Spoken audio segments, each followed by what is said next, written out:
पश्चिम बंगालमध्ये भाजप आणि टीएमसी कार्यकर्त्यांनी जोरदार राडा घातलेला आहे। 5 राज्यांच्या निवडणुकांचा आज निकाल आहे। बंगालमध्ये मतमोजणी सुरू आहे आणि अशात तृणमूल आणि भाजपचे कार्यकर्ते आमने सामने आले। या मतमोजणी दरम्यान दोन्ही पक्षाचे कार्यकर्ते एकमेकांना भिडले।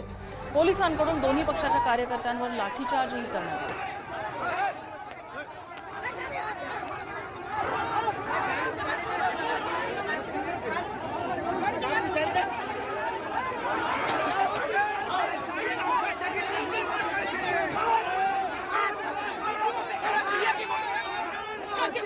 निवडणुकीच्या काळातही इथे भाजप आणि टीएमसीच्या कार्यकर्त्यांमध्ये जोरदार राडे होत होते। मतदानाच्या दिवशीही असाच प्रकार घडला आणि आता निकालाच्या दिवशी सुद्धा असेच राडे भाजप आणि तृणमूलच्या कार्यकर्त्यांमध्ये दिसतात। बाकुरामधली दृश्य आहेत बंगालमधल्या।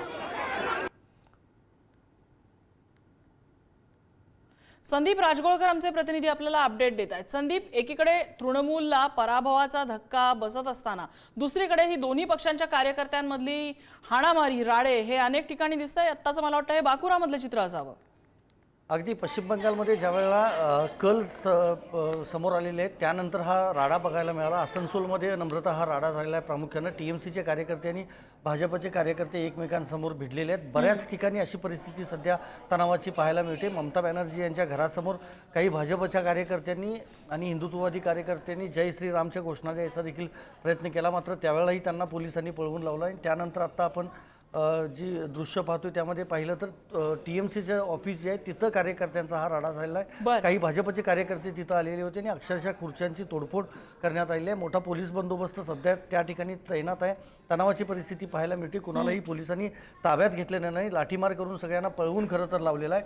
मात्र ममता बॅनर्जी यांनी दावा केलेला आहे अजूनही निकाल यायचा आहे। 3 ते 4 फेऱ्या फक्त झालेल्या आहेत। इतर फेऱ्या झाल्यानंतर आमचंच बहुमत असेल असा दावा एकीकडे ममता बॅनर्जी यांनी केला आहे। मात्र दुसरीकडे भाजपनं आता विजयोत्सवाची जी तयारी आहे ती सुरू केलेली आहे। त्यामुळे पुढच्या 2 तासामध्ये चित्र सगळं क्लिअर होईल। मात्र सध्या तरी कायदा सुव्यवस्थेची परिस्थिती बऱ्याचशा विधानसभा मतदारसंघामध्ये पश्चिम बंगालच्या पाहायला मिळते। अगदी अपडेट घेत राहू संदीप, धन्यवाद या सगळ्या माहितीबद्दल। आणि ज्याचा आता संदीपने उल्लेख केला तेच पश्चिम बंगालमध्ये अजूनही ममता बॅनर्जी यांना विजयाचा विश्वास आहे। अखेरच्या फेरीनंतर विजय तृणमूलचाच असेल असं ममता बॅनर्जी विश्वास व्यक्त करतायत।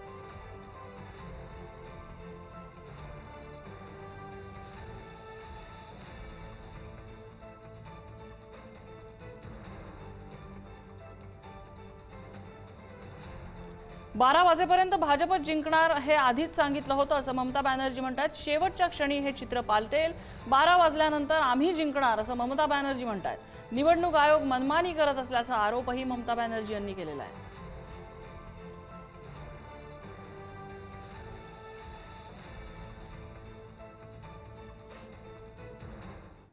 भाजप कार्यकर्त्यांनी ममता बॅनर्जींची मिमिक्री केली आहे। पश्चिम बंगालमध्ये भाजपच्या विजयानंतर त्यांनी ममता बॅनर्जींची खिल्ली उडवायचा प्रयत्न केला।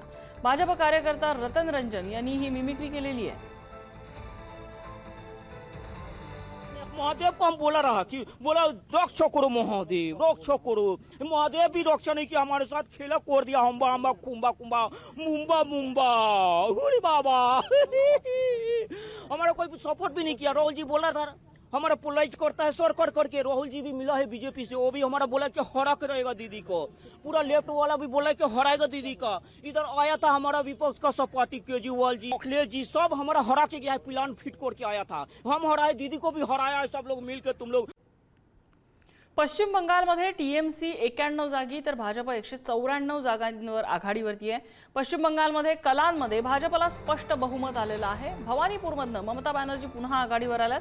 भाजपचे सुवेंदू अधिकारी इथे पिछाडीवरती आलेत। नंदीग्राम मधून मात्र सुवेंदू अधिकारी आघाडीवर आहेत। ममतांचा किल्ला ढासळलाय। भाजप इथे पश्चिम बंगालमध्ये सत्तेच्या दिशेनं घोडदौड करतोय। 15 वर्षांनंतर ममतांच्या हातून पश्चिम बंगाल निसटणार असं चित्र आहे। मान के चलिए आप लोग का जो चल रहा था, जो इनिशियल ट्रेंड रहा है 135 प्लस बीजेपी, 100 अप्रोक्स टीम्स। देखिए पूरा जो ट्रेंड है एंटी इनकम्बेंसी साथ साथ हिंदू पोलराइजेशन इनिशियली हम लोग देखिए Hindus are consolidated in favor of Lokas. It's a very good signal for us. In Nandigram, I had in first round more than 3,000 votes. Only 14 booth counted, and मेरा जो internal calculation था 1100 vote में lead होना था, उसमें मैं 3 गुना lead में चल रहा हूँ। आपने और मैंने कई चुनाव इकट्ठे हमने देखे हैं, कई नतीजों के दिन में हम लोगों ने लगातार बात की है। आप मुझसे बेहतर समझते हैं कि 11-12 बजे तक ही जाकर थोड़ा बहुत स्थिति स्पष्ट होनी शुरू होती है और फिर भी पलट जाती है, तो थोड़ा इंतजार करना उचित है। क्योंकि सर हम अपनी तरफ से पूरे आश्वस्त हैं कि कई राज्य जहां हम डायरेक्ट लड़ रहे हैं, जहां हमारी स्थिति मजबूत है, वहां हम जीतेंगे।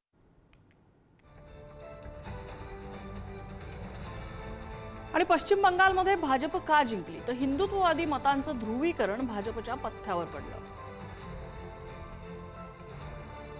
15 वर्ष सत्तेवर असलेल्या ममता बॅनर्जींच्या सरकार विरोधात इथे लाट होती। अँटी इन्कम्बन्सी असं ज्याला म्हणतायत, कायदा आणि सुव्यवस्थेबाबत मतदारांमध्ये नाराजी होती। भ्रष्टाचार आणि बेरोजगारीचा मुद्दा सुद्धा महत्त्वाचा ठरला। SIR प्रक्रियेत मतदार कमी झाल्याने मतदान वाढलं। भाजपचा आक्रमक प्रचार आणि विकासाचा अजेंडा इथल्या जनतेला भावलेला दिसतोय। हिंदुत्ववादी मतांचं ध्रुवीकरण भाजपच्या पथ्यावर पडलेलं आहे। आणि दिल्लीतल्या भाजप मुख्यालयात संध्याकाळी विजयाचा जल्लोष होणार आहे। पंतप्रधान मोदींच्या उपस्थितीत जल्लोष साजरा करण्यात येईल। संध्याकाळी 6:30 वाजता पंतप्रधान मोदी देशाला इथे संबोधित सुद्धा करतील, भाजप कार्यकर्त्यांना संबोधित करतील।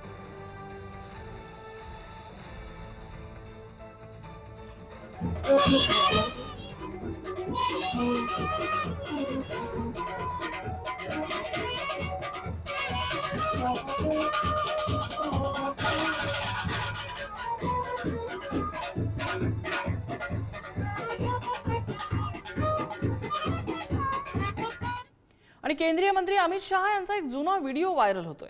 पश्चिम बंगालमध्ये भाजपला बहुमत मिळाल्यानंतर हा व्हिडिओ व्हायरल व्हायला लागलाय। पश्चिम बंगालमध्ये भाजपच्या विजयाची त्यांनी भविष्यवाणी केली होती। पश्चिम बंगालमधील जाहीर सभेत त्यांनी विजयाचा विश्वास व्यक्त केलेला होता। अब भाइयों बहनों 4 मई को सुबह काउंटिंग चालू होगी।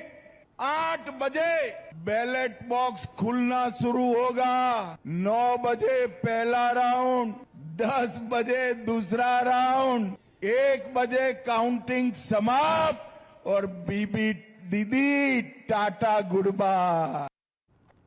हमारा है, तीच घोषणा आज भाजपाचा कार्यकर्ता म्हणेल की जहां हुए पैदा मुखर्जी वो बंगाल हमारा है। आणि या बंगालच्या निवडणुकीचं जर खरं काही कारण असेल तर शेवटच्या 72 तासात ज्या दंगली घडवून विशिष्ट मतदारांना बाहेर पडू न देणं ते यावेळी थांबवण्यामध्ये केंद्र सरकारला यश आलं। आणि त्या यशामुळेच आज फ्री अँड फेअर इलेक्शन, एकही मृत्यू न होता मतदान पार पडलेलं बंगालमधलं या अनेक वर्षातलं हे मतदान आहे। आणि त्यामुळे आज आपण बघतो आहोत की तुष्टी राजनीती चालणार नाही, विकासाची राजनीती चालेल, हे बंगालमध्ये सिद्ध झालं। आसाममध्ये पुन्हा एकदा भाजपचं सरकार येत आहे। तामिळनाडूमध्ये खूपच चांगल्या पद्धतीने जागा वाढल्या आहेत। त्या ठिकाणी स्थानीय नवीन पार्टी पुढे आहे। स्वाभाविकपणे अँटी इन्कम्बन्सी दोघांमध्ये विभागली गेली आहे। आणि मला वाटतं की पुडुचेरीमध्ये भाजप सरकार आहे, केरळमध्ये आम्ही खातं उघडतो आहोत, टक्के आमचे वाढतायत। पण आजचा खरा विजय बंगालमधला जो आनंद आहे, कारण बंगाल केवळ एक राज्य नाही आहे, तर एक सीमावर्ती प्रदेश आहे की ज्या प्रदेशातून मुंबईपर्यंत बांगलादेशी येतात आणि आपले उद्योग व्यवसाय बसवतात। स्थानिक तिथल्या माणसाला उद्योग व्यवसायामध्ये तो मागे टाकतो। मला असं वाटतं की या बंगालच्या विजयाने अनेक प्रश्न आपल्या देशाचे सुटणार आहेत। पण तावडेसर बिहारचा विजय झाला होता। बिहारमध्ये मुख्यमंत्री भाजपचा आता बसलेला आहे आणि बंगालमध्ये आता मुख्यमंत्री भाजपचा बसणार आहे, असं सध्याचं चित्र आहे। हा आनंद किती मोठा आहे? मला वाटतं की बिहारमध्ये भाजपचा मुख्यमंत्री होणं याचा आनंद आहे, पण तिथे एनडीएचा मुख्यमंत्री होताच। पश्चिम बंगालमध्ये ज्यावेळी राष्ट्रवादी ताकदीची व्यक्ती मुख्यमंत्री बसते त्यावेळी आंतरराष्ट्रीय सीमांच्या दृष्टीने विशेषतः बांगलादेश ज्या पद्धतीने घुसखोरी जे होते आहे, या देशाची सुरक्षापासून ते बाकी सगळे मुद्दे आता आटोक्यात येतील. पण सर यामध्ये आणखी एक प्रश्न असा आहे की आज इंडिया आघाडी आणि एनडीए, तुम्ही एनडीएचे समन्वयक सुद्धा होतात, त्यामुळे आज एनडीए या परीक्षेमध्ये किती या स्पर्धेत गोल्ड मेडलिस्ट ठरलाय की इंडिया आघाडी, काय वाटतं? मला असं वाटतं की एनडीएचं यश आहे आणि या सगळ्या विजयामध्ये एनडीएच्या सगळ्या नेत्यांचा सहभाग आहे आणि जवळजवळ मला असं वाटतं की आता 25 राज्यांमध्ये एनडीएचे मध्ये भाजपचे आहेत. विकसित भारत 2047 कडे आपण गतीने जाऊ हा माझा विश्वास तावडे आहे. साहेब, तुम्ही एक एक राज्य काबीज करत चाललेला आहात. आता पुढचं टार्गेट नेमकं काय आहे?